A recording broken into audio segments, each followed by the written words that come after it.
Hello everyone, welcome back to my channel. आज के video में हम क्लासिकल मैकेनिक्स के कुछ प्रॉब्लम्स करेंगे और क्लासिकल मैकेनिक्स में जो सब टॉपिक होगा वो होगा ग्रेविटेशन। ठीक है, आज का सब टॉपिक है ग्रेविटेशन। तो पहला क्वेश्चन क्या है? A planet has twice the density of earth but acceleration due to gravity is same as that on the surface of earth. Its radius in terms of its radius R will be. ठीक है, its radius in terms of radius R will be. तो यहाँ पे क्या बोला है कि acceleration due to gravity of the planet is equal to acceleration due to gravity on the surface of the earth, and the density of planet is twice the density of earth. और हमें radius का relation चाहिए, radius of the planet in terms of radius of earth. ठीक है, तो हमें क्या पता है, g is equals to G M by R square. ये एक फॉर्मूला है एक्सेलरेशन ड्यू टू ग्रेविटी और ग्रेविटेशनल कांस्टेंट के बीच में. ये हो गया ग्रेविटेशनल कांस्टेंट, ये हो गया मास और ये हो गया रेडियस. ठीक है, तो अब हम इन दोनों के लिए इक्वेट करेंगे तो हमें क्या मिलेगा, G M of planet R of planet का square that is equals to G. Gravitational constant एक कांस्टेंट है, वो सब जगह सेम होगा, प्लैनेट में भी अर्थ में भी. Mass of the earth by radius of earth इसका स्क्वायर. ठीक है, अब हमें क्या पता है, density that is equals to mass per unit volume. तो mass is equals to what, density into volume. So mass of the planet equal to density of the planet, volume of the planet, radius of the planet square. ये G और ये G cancel out हो जाएगा. Mass of the earth that is equal to density of the earth, volume of earth by radius of earth square. Okay, now density of the planet is, question में क्या दिया गया है, is twice the density of earth. So volume, तो 4/3 pi r cube by r t square that is equals to rho e 4/3 pi r e cube r e square. तो यहाँ से ये जो वाला जो टर्म है सेम है, राइट, कैंसिल आउट हो जाएगा. तो हमें क्या मिलेगा, 2 R P that is equals to R E. So R of P is equals to R of E by 2, right. R of E is equals to R of P is equals to R of E by 2. और question में बोला गया है R E is equals to R as given in question. तो radius of the planet is R by 2. तो हमारा कौन सा आंसर राइट होगा, r by 2, option B. Option B is the right answer. Okay, इसमें सिर्फ आपको ये वाला फॉर्मूला जानना था, g is equals to G M by R square. बस आपको दो कंडीशन दे दिए गए हैं, ये अगर आप सब्स्टिट्यूट करोगे तो आपको आंसर मिल जाएगा. ओके, ऐसे टाइप ऑफ क्वेश्चन आपको जैम में मिल जाएंगे, IIT जेई का जो एग्जाम होता है वहाँ मिल जाएगा, नीट में मिल जाएगा, जेस्ट में मिल सकता है, आपको गेट में मिल सकता है. ठीक है, next question. A satellite of mass m revolves around the earth of radius r at a height x from its surface. If g is acceleration due to gravity on the surface of the earth, then orbital speed of the satellite is. ठीक है, यहाँ पे देखो, आप अगर solve ना करो तो क्या आप डायमेंशन से निकाल सकोगे. यहाँ पे जो डायमेंशन है रूट जी इंटू एक्स. ठीक है, आपको स्पीड चाहिए, यहाँ पे जी आर आर माइनस एक्स. तो बेसिकली आर और आर माइनस एक्स का जो डायमेंशन है वो सेम होगा. तो यहाँ पे जो हो गया वो हो गया रूट जी का डायमेंशन, और यहाँ पे हो गया रूट जी और एक ही रहेगा आर, क्योंकि एक आर स्क्वायर है. तो आर माइनस एक्स का जो डायमेंशन है वो भी आर की इक्विवेलेंट होगा, और यहाँ पे भी जी आर. तो बेसिकली ये आंसर जो है ये तो नहीं होगा, डायमेंशन से हमें पता चल रहा है बी तो नहीं होगा, ये कन्फर्म्ड है. बाकी ए सी और डी तीनों का डायमेंशन सेम है, तो जो आंसर होगा वो ए होगा या सी होगा या डी होगा. ठीक है, तो इसको हम कैलकुलेट करेंगे. यहाँ पे बोला गया एक सैटेलाइट है जिसका मास है m, रिवॉल्व कर रहा है around the earth of radius r. तो पहले ये है हमारा अर्थ, ठीक है, जिसका रेडियस है r. तो ये है सैटेलाइट. ठीक है, सैटेलाइट जो है वो है at a distance x from the surface of the अर्थ। ये हो गया मास ऑफ द अर्थ और ये हो गया मास ऑफ द सैटेलाइट। ठीक है, अब ये सैटेलाइट का जो मोशन है वो इस पाथ के अलोंग है। ठीक है, तो एट इक्विलिब्रियम दो फोर्सेस बैलेंस करेंगे।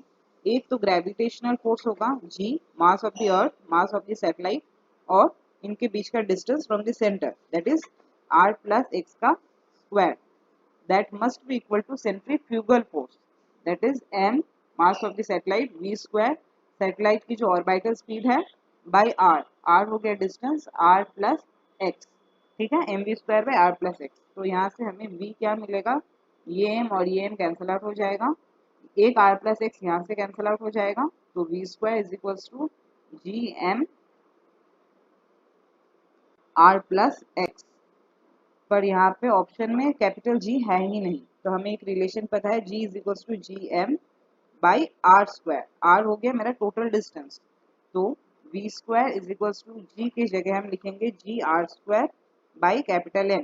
तो capital G is equals to क्या लिखेंगे हम, G R square by M. तो यहाँ पे लिखे हम जी आर स्क्वायर, आर हो गया मेरा radius of the earth by M, और यहाँ पे एक एम है are plus x.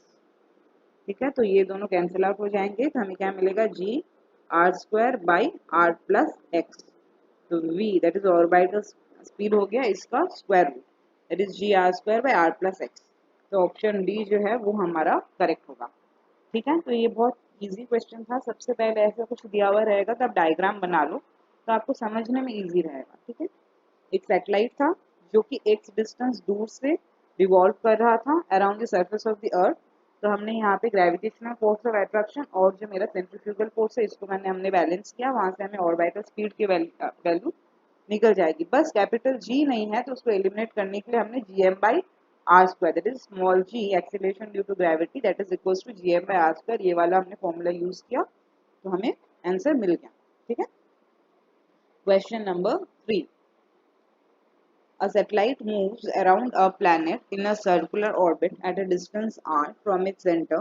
Time period of revolution of the satellite is t. If same satellite is taken to an orbit of radius r by 4 around the same planet, the time period would be, option है 8t, 4t, t by 4 या t by 8। तो ये हमें direct मिल जाएगा Kepler's third law से।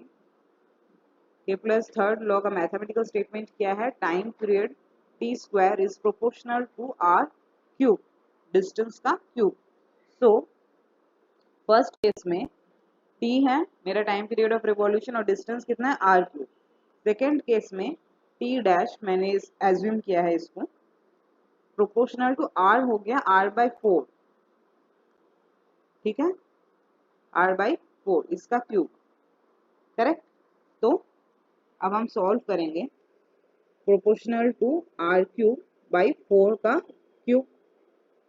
ठीक है, T square is proportional to R cube by 4 cube. यहाँ पे अगर मैं प्रोपोर्शनली कांस्टेंट को रिमूव करूँ, सपोज मैंने के रखा है यहाँ पे प्रोपोर्शनलिटी कांस्टेंट। ठीक है, तो T square is equal to what, K R cube, और यहाँ पे भी प्रोपोर्शनली कांस्टेंट में क्या लिख रही हूँ, के। तो मैं यहाँ पे टी स्क्वायर की जगह टी डैश मतलब आर क्यूब के जगह मैं लिखूंगी टी स्क्वायर बाई के। तो T dash square that is equal to K, R cube के जगह टी स्क्वायर बाई के 4 ऑफ क्यूब, तो ये कैंसिल आउट हो जाएगा। तो यहाँ से हमें टी डैश क्या मिलेगा, टी स्क्वायर और 4 3/2 ऐसा मिलेगा, right.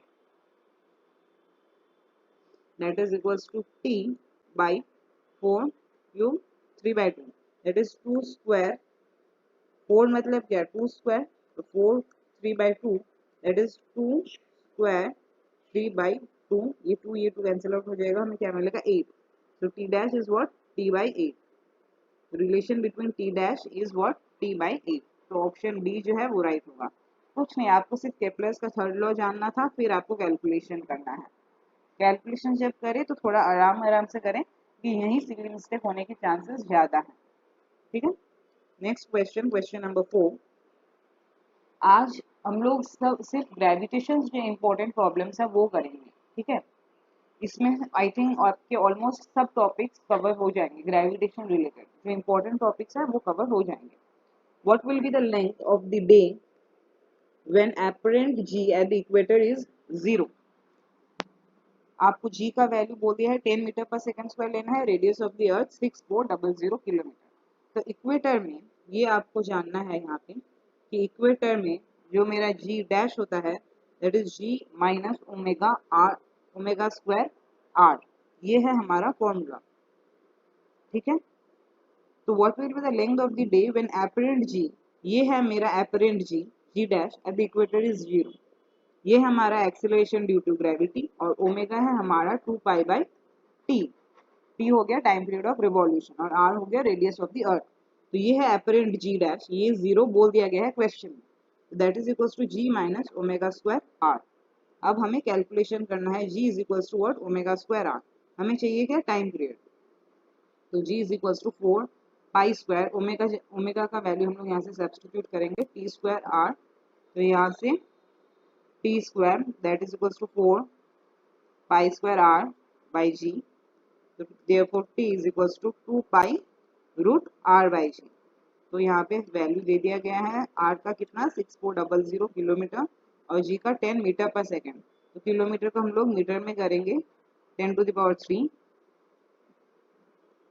2 pi root 64 into 10 to the power 4 2 pi into 10 square और रूट 64. रूट 64 मतलब 8.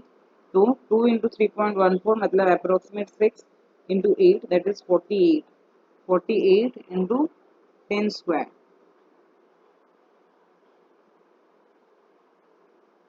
राइट. ये हमें मिला सेकेंड में.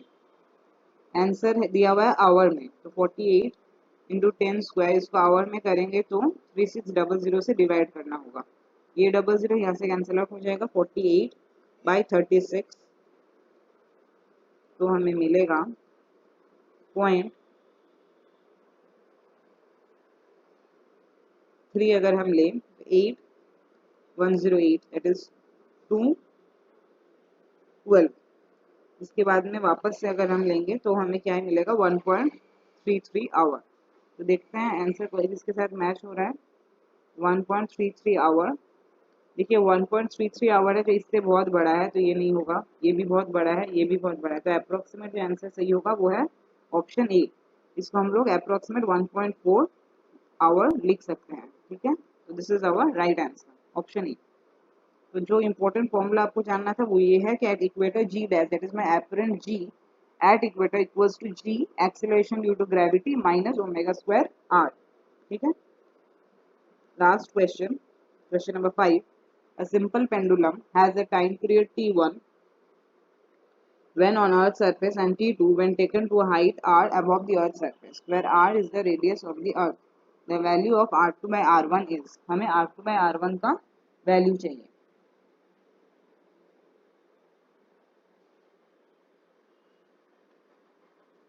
सॉरी, क्वेश्चन में r2 by r1 नहीं है, ये है t2 by t1. The value of t2 by t1. ठीक है. ठीक है. तो यहाँ पे बोला सिंपल पेंडुलम है जिसका टाइम पीरियड है t1. तो सिंपल पेंडुलम के लिए हमें पता है टाइम पीरियड का फॉर्मूला है time period t1 that is equals to 2 pi root l by g. यहाँ पे g हो गया एक्सेलरेशन ड्यू टू ग्रेविटी और l हो गया लेंथ ऑफ द पेंडुलम. ठीक है. सेकेंड केस में क्या हुआ, इस पेंडुलम को, ये जो पेंडुलम है फर्स्ट केस में यहाँ पे था, अर्थ का जो रेडियस है r यहाँ पे था फर्स्ट केस में. सेकेंड केस में पेंडुलम को, ये तो ऑलरेडी है रेडियस r और एक मतलब at a height r above the earth surface, मतलब अर्थ सरफेस से हाइट r में यहाँ पे पेंडुलम है इस बार. ठीक है. तो at a height r above the earth surface हमारा acceleration due to gravity change हो जाएगा. जो हमारा g डैश होगा वो होगा g by 1 plus h by R square. यह है हमारा formula of acceleration due to gravity जब कोई भी बॉडी को at a distance h above the earth surface रखा जाए. ये एक्स्ट्रा है, ये आप याद रखना. जब कोई भी बॉडी को at a distance h above the earth surface रखा जाए तब हमारा acceleration due to gravity change हो जाता है, और जो चेंज ग्रेविटी है that is v dash, that is equals to g 1 plus h by R उसका स्क्वायर। अब यहाँ पे हम पहले g डैश को कैलकुलेट करेंगे, that is g 1 plus h by R. h हो गया जो डिस्टेंस है अबव द अर्थ सरफेस, यहाँ पे वो डिस्टेंस है r, तो हम क्या लिखेंगे r बाई r का square, that is g by 1 plus 1 square, that is g by 4। g dash is equals to g by 4। तो t2 या t double dash is equals to 2 pi root L by G dash, that is 2 pi root L by G by 4, that is 2 twice 2 pi root L by G, that is 2 T dash। हमने इसको T dash दिया था या T1 दिया था, let's check, T1 दिया था, तो इसको हम लोग T2 कहते हैं,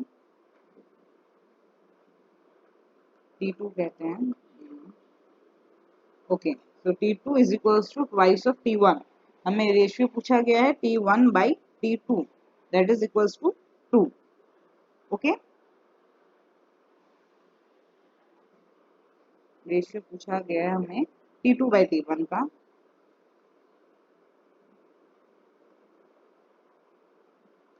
तो T2 by T1 that is equals to 2। तो यह है हमारा आंसर। कौन सा आंसर मैच हो रहा है? Option D. ठीक है, तो आज हम लोग यहीं स्टॉप करेंगे। आज हमने ग्रेविटेशन की रिलेटेड जितने भी इंपॉर्टेंट प्रॉब्लम्स और जितने भी इंपॉर्टेंट फॉर्मूलाज होते हैं वो हमने डिस्कस किए हैं, जिसे आप अपने नोट कॉपी में अच्छे से लिख लेना। जो फॉर्मूलाज है वो अलग एक फॉर्मूला कॉपी में लिखना, ठीक है। तो नेक्स्ट हम क्लासिकल मैकेनिक्स से दूसरा टॉपिक लेके आएंगे। Till then keep study and thank you so much.